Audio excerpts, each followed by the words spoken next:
commencer par ce petit chant, chant de victoire. Avec Dieu, nous ferons des exploits.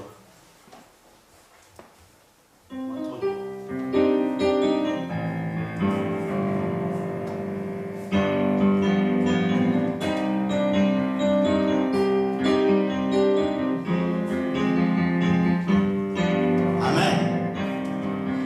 Avec Dieu, nous ferons des exploits, car c'est lui, seul qui écrase l'ennemi. Chantons et crions la victoire.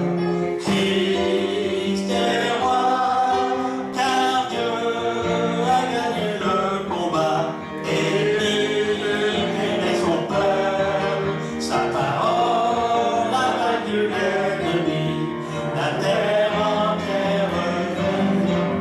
Qu'avec Dieu nous ferons des exploits, car c'est lui, seul qui écrase l'ennemi. Chantons et crions la victoire.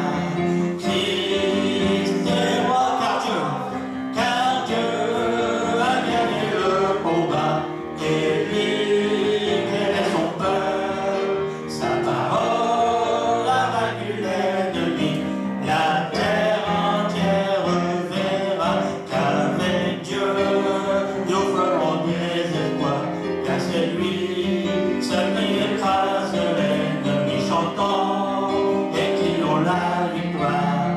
Christ est roi, Christ est roi, Christ est roi. Hey. Amen. Amen.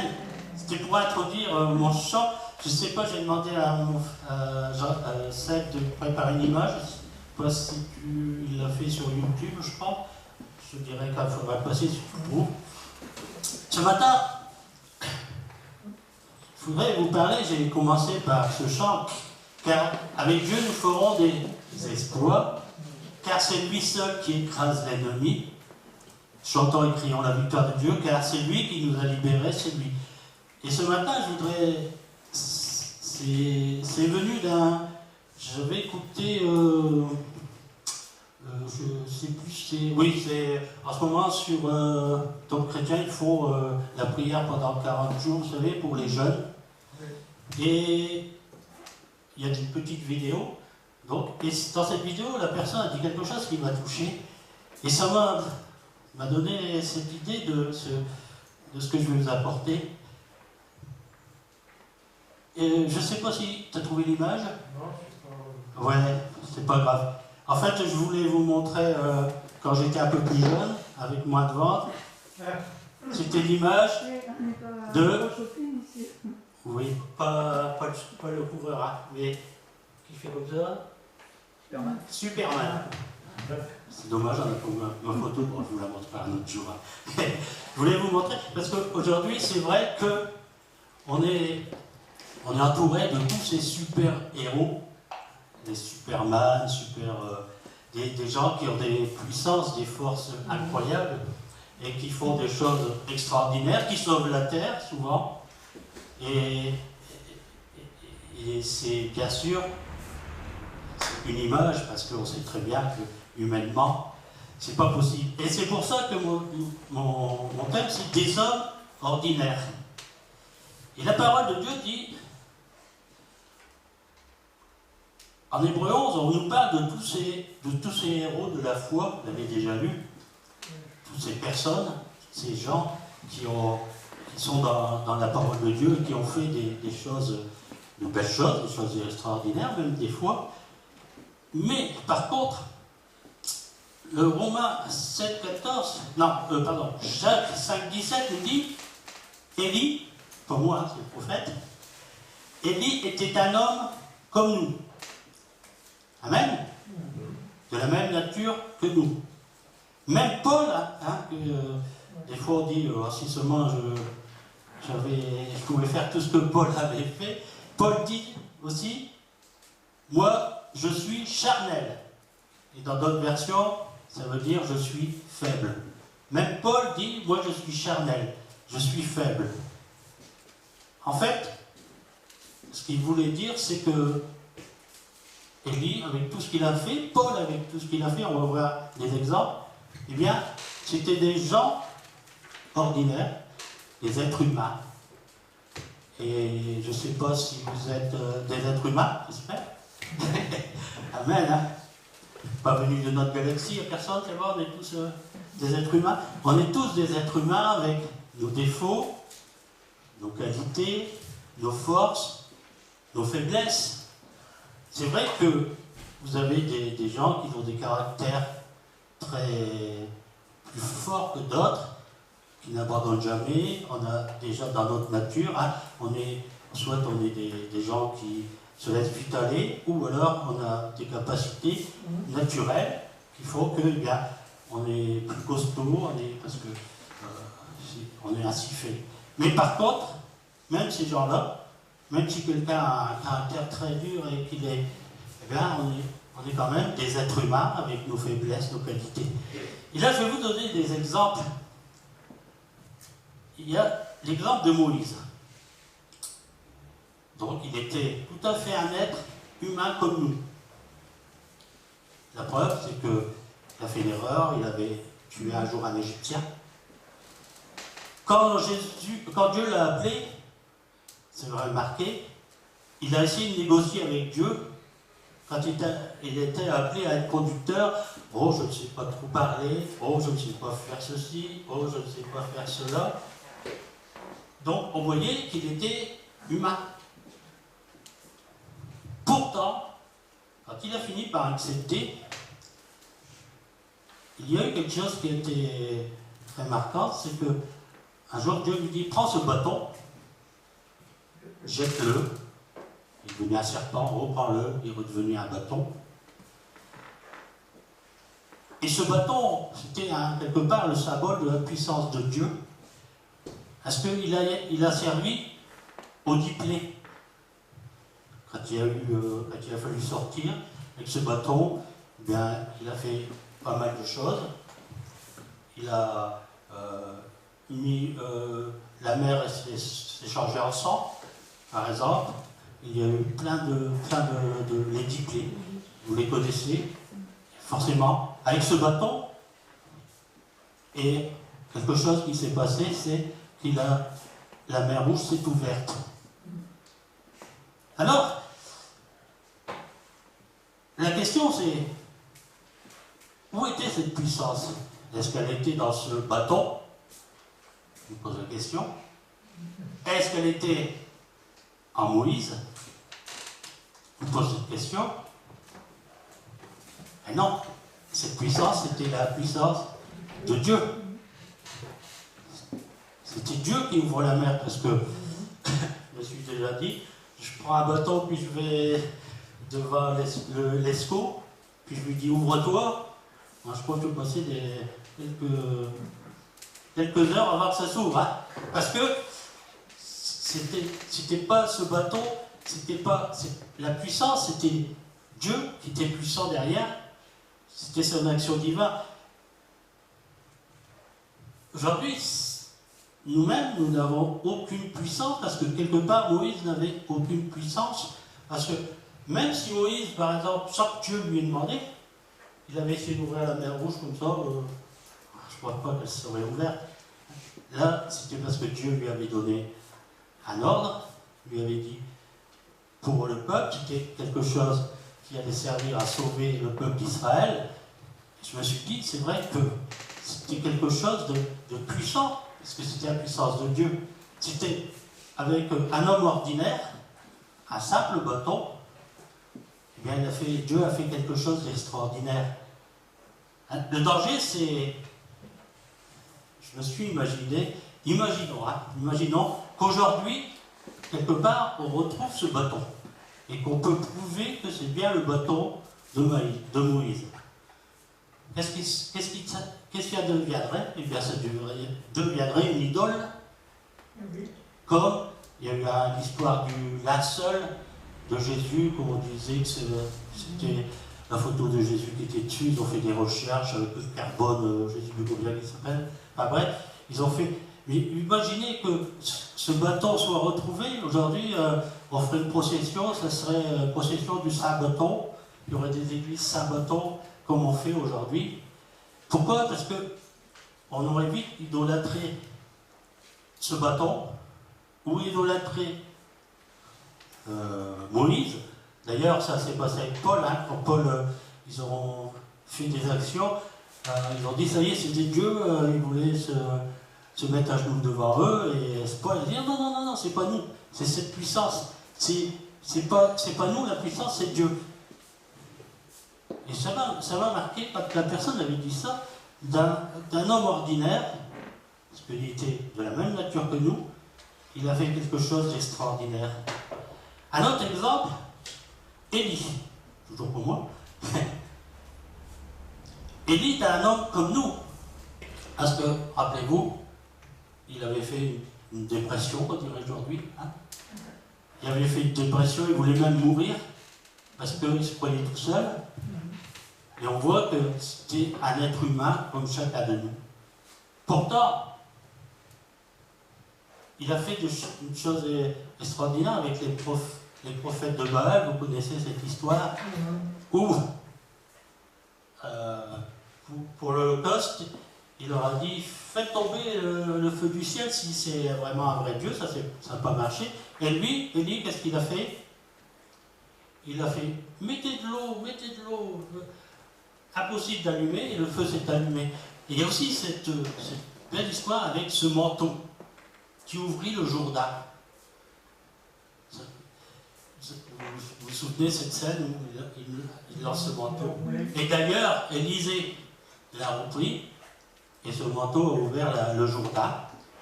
Et Élisée a fait la même chose. Pareil que ce bâton, si on retrouvait ce manteau, on en ferait à 5 manteaux. Mais la puissance n'était pas dans ce manteau, n'était pas dans Élie, mais cette puissance était pareille, était en Dieu. Et c'est vrai que aujourd'hui, si quelqu'un faisait une chose pareille, je pense qu'avec les réseaux sociaux, il serait vite idolâtré, il y aurait je ne sais pas combien de vues. Si ça avait été filmé en ce temps-là. Vous voyez, c'est là où le danger il peut venir très vite, c'est que on peut faire de ces personnes, même de nous, hein, si on fait une chose extraordinaire, ça peut nous arriver aussi. Un autre exemple, David. David était un homme comme nous, on le voit, même dans les psaumes, tout ça, on voit que David, par moments, il pleurait, il demandait à Dieu de l'aider. Il a fait aussi tuer, par exemple, le mari de Bathsheba. Et pourtant, l'histoire de David, quand il est arrivé devant Goliath, avec cette fronde et ce caillou, pour tuer Goliath, en fait, ce caillou, vous savez, je ne sais pas de quelle grosseur il était, il aurait pu tirer, même s'il avait reçu un visage. Je ne sais pas si ce caillou aurait pu permettre de tuer Goliath, qui était quand même quelqu'un de très costaud. Mais en fait, pareil, c'est parce que ce caillou eh bien, a été dirigé par la puissance de Dieu et a tapé là où il fallait. Et cette fronde, c'est pareil, cette fronde, ce caillou, il n'y avait pas de puissance dans ce caillou, dans cette fronde. Par contre, il y avait de la puissance parce que Dieu était là. Je me rappelle, un jour, j'allais chez ma grand-mère en bas, et je ne sais pas, il y a des gosses qui devaient jouer avec une fronde, et il y avait en même temps, c'était des petits mille boulets là. Et je l'ai reçu sur la tête, je vous dis que ça m'a sonné, ça fait mal, mais ça ne m'a pas tué. Par contre, ça fait mal. Et j'étais pas, à ce moment-là, j'étais à gauche, j'avais pas cette force de Goliath. Mais c'est pour vous dire que d'un homme ordinaire comme David, qui avait ses défauts, ses qualités, qui avait ses faiblesses, et avec cette fronde, il a atteint un Goliath, une montagne devant lui, et que c'était vraiment parce que Dieu avait guidé où il fallait. c'est toujours la même question que je vous pose, la puissance était-elle dans la fronde ou à David? Vous connaissez aussi l'histoire de Jéricho, où le peuple va tourner pendant 6 jours, et le 7e jour va tourner 7 fois. Je m'imagine un peu tous les soldats qui sont sur la muraille en train de se dire, ils sont complètement marteaux ces gens-là, on est tranquille de toute façon. Et à un moment, il dit, le 7e jour, vous sonnerez des trompettes et vous lancerez des cris. Et quand ils ont fait ça, qu'est-ce qui est arrivé? Les murs se sont écroulés. Et naturellement, c'est impossible que même des milliers de trompettes et des milliers de voix puissent faire écrouler un mur.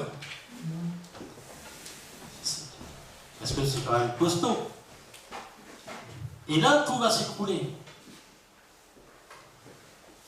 Pareil, comme c'était impossible que ces vibrations font s'écrouler les murs, la puissance n'est pas ni des trompettes, ni des petits, ni des sacrificateurs. Cette puissance venait de Dieu, qui a fait écrouler.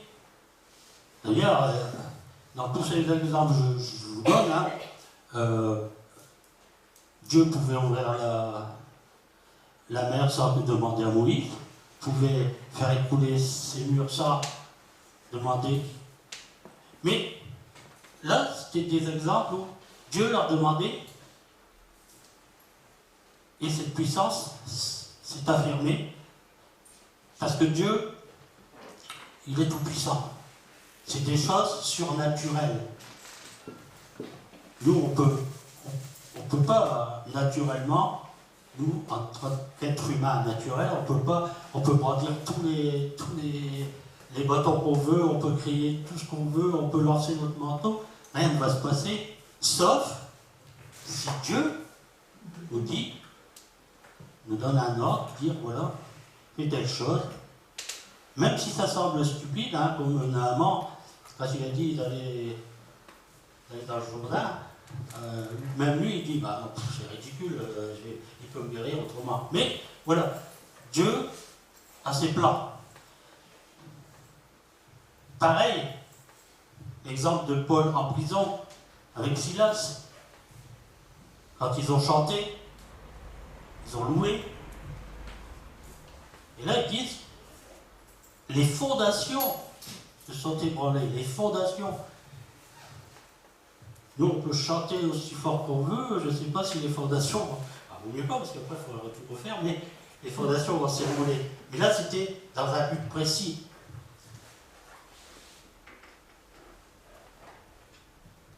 Et pareil, les voix, elles ne pouvaient pas faire, naturellement, elles ne pouvaient pas faire écouler tous ces murs, toutes ces choses.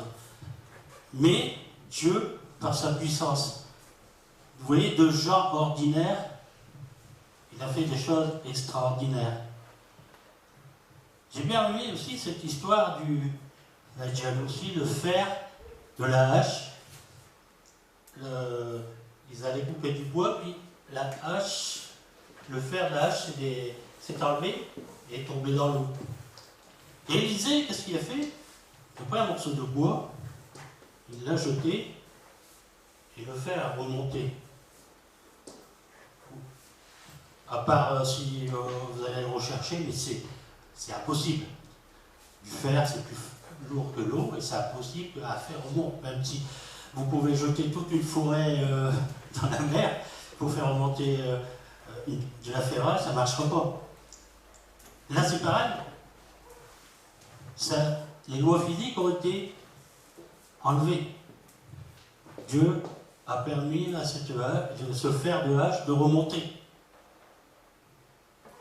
Pareil, est-ce que c'est ce morceau de bois qui donnait la puissance? Est-ce que c'est Élisée qui donnait cette puissance? Non. C'était du fait de Dieu. Par contre, ce qui est important, j'ai remarqué, c'est que dans tout ce qu'on voit là, c'est l'obéissance. L'obéissance qu'on a quand Dieu nous demande quelque chose, même qui paraît ridicule. Je peux dire, Moïse aurait pu dire, bon non, tu peux l'ouvrir toi-même, je ne pose pas ou de jeter un morceau de bois, ou tout ce qu'on a entendu. Dieu est capable, hein, c'est le surnaturel de Dieu. Il va au-delà de ce que nous, on peut faire. Là, je me suis fait une petite remarque, c'est que, à nos yeux, si je vous demande, qu'est-ce qui est plus extraordinaire? La mer Rouge qui s'ouvre, imaginons qu'on était là, ce jour-là on pouvait voir la mer qui s'ouvre, ou si on était là quand le fer de hache remonte, qu'est-ce que... Moi, je ne pourrais pas dire, la mer Rouge c'est quand même plus extraordinaire. Hein. Je ne sais pas si vous êtes comme ça. Je me dis, mais non. En fait, c'est aussi extraordinaire l'un que l'autre. Pourquoi? Parce que c'est des choses qui sont surnaturelles, c'est des choses qui sont impossibles à faire. Si ce n'est pas Dieu qui agit, vous pouvez prier tant que vous voulez, vous pouvez faire tout ce que vous voulez pour ouvrir la mer, pour refaire remonter un fer, ce sera impossible, naturellement. Et elle a dit ça, elle n'est pas exhaustive parce que si on voulait parler de tout ce qui, de tout ce qui peut se passer, l'eau qui est sortie du rocher, avec toutes les résurrections, toutes ces choses-là, des choses qui sont pas naturelles, que nous, on ne peut pas faire, et qu'on croit des fois qu'on peut faire. Mon frère Thierry n'est pas là aujourd'hui, mais il avait dit quelque chose qui m'avait marqué aussi. Par exemple, la Bible. Si je vous dis, est-ce que la Bible c'est une puissance, la puissance de Dieu? Est-ce que... On va me dire oui. On le dit souvent. Par contre, pourtant, elle ne peut être qu'un livre. Il avait abordé, Thierry, il avait dit, ça peut être qu'un livre. Parce que si on peut lire la Bible avec des belles histoires, hein, des belles aventures, hein, les gens connaissent la plupart des histoires, même s'ils ne sont pas chrétiens. On peut avoir une Bible très belle, il y a des Bibles qui doivent sortir avec des reliures super belles, mais par contre, comme dit la parole, ça peut être une lettre morte. Pourquoi?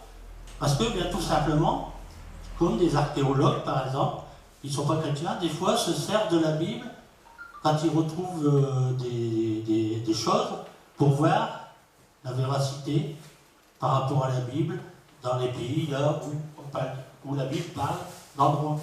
Et je me suis dit, on dit la parole de Dieu est une épée à double tranchant. C'est une épée. Et je me suis dit, une épée c'est pareil. Imaginons que vous avez une épée chez vous, toute belle, toute étincelante, et qu'elle sert au mur. Vous la mettez au mur comme garniture, avec un beau support. Vous la voyez tous les jours, cette épée, mais elle ne vous sert de rien, simplement de décoration. Par contre, si vous apprenez à la manier, comme on disait dans le temps du Moyen-Âge, c'était avec un maître d'armes, si vous apprenez à la manier, ce qui va se faire, c'est si on vous attaque, vous pourrez vous défendre. Aujourd'hui, il n'y a plus, on ne s'en sert plus beaucoup, il n'y a plus de... à part dans les Jeux Olympiques, il n'y a plus de duel, tant mieux. Mais je veux dire, comprenez ce que je veux dire? Je prends cette image, cette épée. La Bible, c'est pareil. Si on s'en sert que comme garniture, ou vraiment sans le Saint-Esprit, eh bien, elle va servir de rien. Ce sera un beau livre, il sera là, une lettre morte, comme on dit, parce qu'on n'apprendra pas la manier. Et notre maître d'armes pour la Bible, c'est Saint-Esprit, il nous dirige. D'ailleurs, Jean-Bernard dit souvent, là, j'ai lu, ça m'a touché. Des fois, c'est pareil, Jean-Bernard, je suis sûr qu'il y a des passages comme vous les avez lus 100, 200 fois, mais un jour, vous le lisez, Saint-Esprit vous met à cœur ce verset, et vous... Parce que là, ça devient une lettre vivante. Et on peut en faire aussi une idole.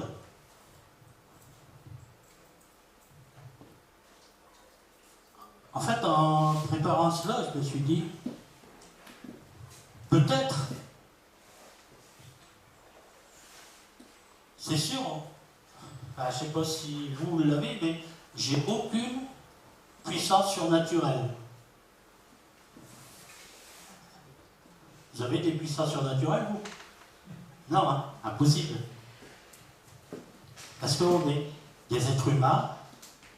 Par contre, elle ne peut venir que de Dieu. Comme je vous ai dit, elle ne peut venir que de Dieu.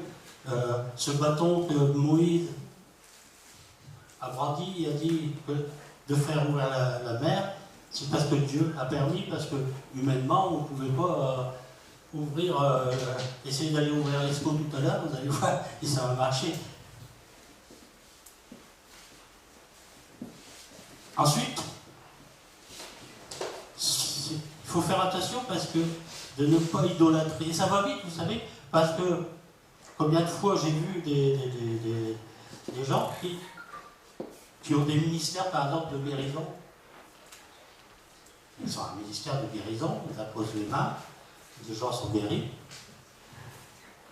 qui est donné à tout le monde, on peut tous, mais il y en a, ils ont par exemple, des ministères, et combien de fois j'ai vu des gens courir à toutes les réunions pour la fin, ils ne recherchaient plus Dieu, mais ils recherchaient la personne, la guérison, parce que ça peut devenir vite une idolâtrie.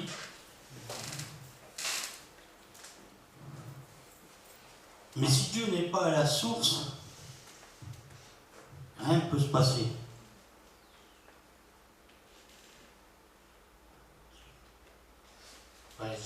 Par exemple, Moïse n'aurait pas pu accomplir ce qu'il a fait si ce n'était pas Dieu qui était derrière.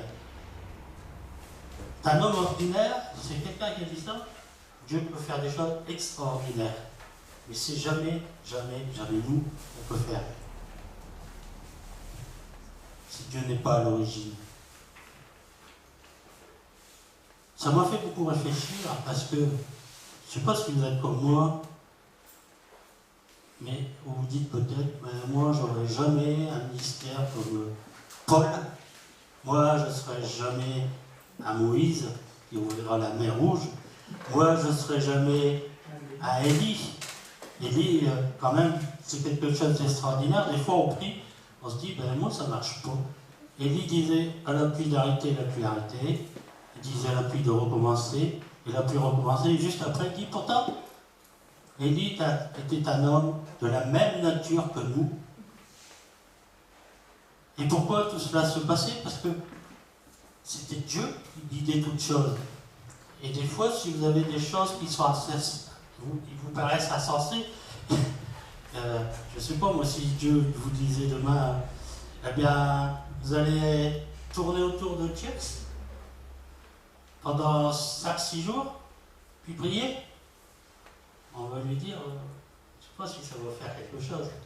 Nous, on penserait plus sur quelque chose de naturel, quoi. Vous comprenez ce que je veux dire? C'est que Dieu, vraiment, peut se servir de nous, de vous, de chacun de nous, pour vraiment faire, comme on a dit, avec Dieu nous ferons des exploits, car c'est lui seul qui écrase l'ennemi, c'est lui seul qui peut agir dans ce surnaturel. Nous, ça serait extraordinaire si quelqu'un, on ressuscitait quelqu'un qui était décédé. Ça nous choquerait, parce que même, ça nous choquerait peut-être, même, c'est fou, parce qu'on se dirait, c'est quelque chose qui n'est pas naturel. Il y a des choses qui se passent, hein. J'entendais un exemple, c'était une dame qui était à son médecin, et elle avait un cancer qui était pratiquement incurable. Et elle n'a pas été, elle a simplement dit adieu, elle a posé ses mains sur elle, elle a dit adieu, je ne sais plus ce qu'elle avait exactement, elle a dit adieu, voilà, je pose mes mains, je te demande de me guérir. Et elle devait avoir une intervention. Quand elle était voir le chirurgien, elle a dit, je ne comprends pas, il n'y a plus rien à faire, il n'y a plus rien. Et ça ne veut pas longtemps, je crois que c'était à la porte ouverte que j'ai entendu le témoignage d'un frère qui prêchait. Il dit, il n'y avait plus rien. Cette dame était une dame ordinaire, elle n'avait pas forcément un don de guérison, elle n'avait pas forcément... Mais j'ai bien aimé, c'est Matthieu 25, 14, 30, vous connaissez? C'est les talents. Il a donné à un, à deux, à trois, à quatre, ça. Des talents. Et dans la parole, alors, bien sûr, il y a cette explication avec le talent que on a été caché, mais c'est vraiment là-dessus que je veux porter, mais c'est surtout de dire, on voit qu'il a donné un talent à un, deux talents à un autre, un talent. On ne voit pas qu'il dit, toi, tu n'auras pas de talent, tu repasseras demain. Non, il a donné à chacun. Ça veut dire qu'on a chacun des talents, on n'est pas tous appelés à faire des choses peut-être comme... Mais déjà, quelque part, je me suis dit, est-ce que vous êtes appelés à ouvrir la mer Rouge? Non. Mais moi, je dis si, quelque part, parce qu'en fait, on cherche toutes ces choses, mais en fait, il a ouvert la mer Rouge pour qu'Israël, le peuple, va à Canaan. Je me dis, mais nous aussi, parce que quand vous parlez à quelqu'un, cette personne vient à Dieu. Alors, vous avez vu, quelque part, vous avez ouvert la mer Rouge à cette personne pour qu'elle va vers Dieu, qu'elle va dans le pays promis. Tous, on a tous des talents différents, même des talents des fois qui peuvent ne pas se voir. On a tous, vous avez des gens qui sont doux, ils ont un talent pour par exemple la prière, un talent pour... il y a des talents qui se voient, on a un talent pour le piano. Et je me dis, je joue du piano, mais elle n'a pas arrivé du jour au lendemain sur le piano. Ça veut dire enfin que non, elle a appris. Il faut apprendre. Si ça serait extraordinaire, c'est si demain, pour moi, ce serait encore plus extraordinaire, si demain j'arrive à jouer sans que Dieu guide mes mains, je ne sais pas, il m'en très des jours à ce moment-là. Parce que, mais vous voyez ce que je veux dire? Là, ça serait quelque chose d'extraordinaire, quelqu'un qui ne sait pas et il joue. Là, mais on a des dons que Dieu nous donne, on a des talents que Dieu nous donne, on a à les faire fructifier, on a à les faire valoir devant Dieu. Et moi, je remercie le Seigneur qu'un jour, cette mer rouge s'est ouverte pour moi. J'ai rencontré le Seigneur Jésus-Christ. Alors, pour terminer, on va peut-être le rechanter. Je vais refaire travailler ma petite sœur. Avec Dieu, nous ferons des exploits. Car c'est lui seul qui écrase l'ennemi. C'est lui seul qui nous donne la victoire. Bien sûr, on a notre part à faire. Ça, c'est important aussi, c'est que, imaginons que Moïse avait dit non. Non, tu peux l'ouvrir, moi je ne vais pas dire mon bâton et puis dire que merci. Tu peux le faire. Ben, ça ne serait pas passé. Non, parce que on a notre part. J'aime bien cette image quand Jésus va ressusciter Lazare et il dit ôtez la pierre. Jésus avait la puissance de ôter la pierre. Ôtez la pierre, faites votre part et moi je vais faire ma part. Quand il a dit à David de prendre sa fronde, lui ça fait. Il a simplement tiré. D'ailleurs, je pense que c'était quelqu'un qui savait bien viser quand même, hein, parce qu'il s'en servait assez souvent. Mais c'est Dieu qui a fait le reste. Dieu a gagné le combat et libéré son peuple. Sa parole a vaincu l'ennemi. Et la terre entière verra qu'avec Dieu nous ferons des exploits avec Dieu. Amen. Amen.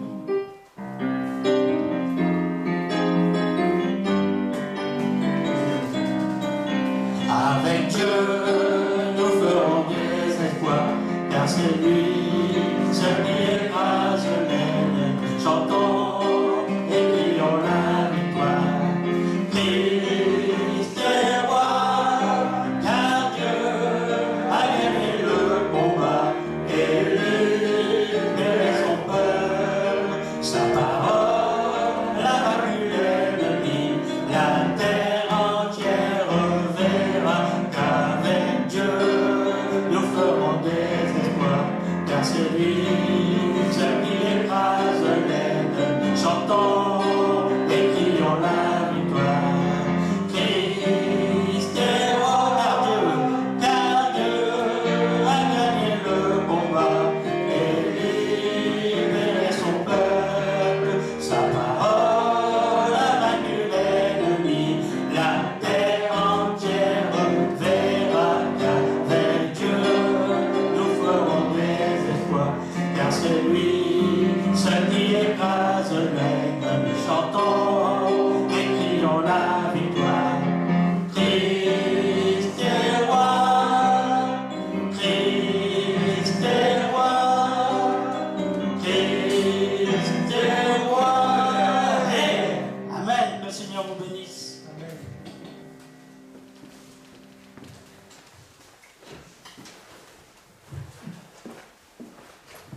Amen.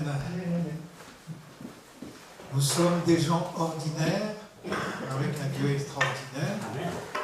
Et Dieu permet qu'on puisse faire effectivement des choses extraordinaires. Ça nous rappelle aussi à quel point les uns les autres, on a à être humbles. C'est jamais avec nos propres forces, mais par contre avec ce que Dieu nous donne. Eh bien, ouais, c'est vrai. Alors on veut croire les uns et les autres qu'on est des gens appelés, des hommes, des femmes, appelés par le Seigneur à faire des exploits. Et je crois. Que Dieu vous bénisse et qu'il vous remplisse de sa grâce, de sa puissance, et qu'on puisse les uns et les autres être sensibles à son esprit, à ses pensées, à vivre ce qu'il veut, parce que si on veut faire des exploits, eh bien c'est seulement, je pense qu'on l'a bien compris ce matin, c'est seulement dans la soumission, dans notre soumission, à ce que Dieu veut de nous, les uns pour les autres. Alors soyez bénis. Notre culte ce matin est terminé. Et voilà, que le Seigneur vous accompagne. Amen.